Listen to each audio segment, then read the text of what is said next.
to share it.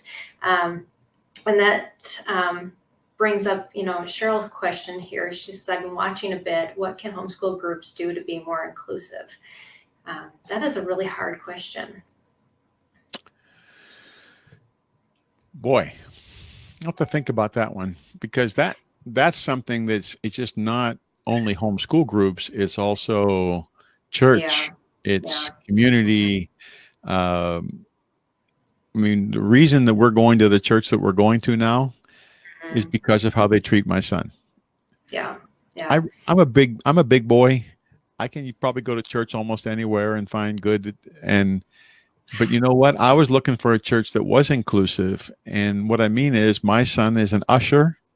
They don't treat him like church mascot. Special needs program, this room where you stick people that have special needs. They are part of the body. That's right. And he has something to offer. And more people will tell you, when he passes out the bulletin, you watch their face light up, because he'll end up giving them a hug.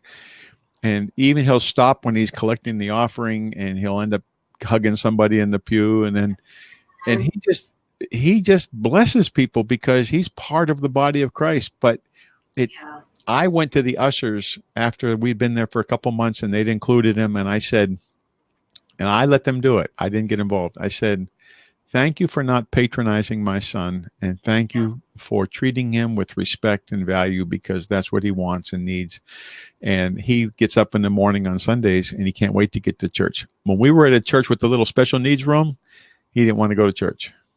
Yeah, no, they have something to give. They have, it's, we talked about this last week in our broadcast. So if you missed last week, we're talking about reconciling the church and disabilities and your family. And also I've had an interview with, they're now called All Belong. They used to be, the CLC network, but they work with creating inclusion programs in churches. And I know Key Ministry is another one. But there are some people that are doing it really well, and definitely to tap into those resources. But homeschool groups, it's identical. Yes. As it would be with churches or any other. It's you have to uniquely deal with every individual, just like you do. We can't mass educate, and that's why public education doesn't work. It's why we homeschool, and especially for kids who are so unique. So, okay, so there's two questions on the thing. I'm reading them here. The first one is, you have to do education. You have to. I mean, the thing that people need to know is that special needs kids are like everybody else, except more so. I don't know who said that, but it's a great quote. They want to belong. They want to be understood. They want to be valued. They want to be treated with respect, dignity, all those things. But sometimes it takes just leave them at home someday and go have a workshop, and you talk to the parents and talk to the kids, and you say, this is what it's like. I mean, my second son has 3 boys that are fostering, and they're hoping to adopt them. These are trauma kids.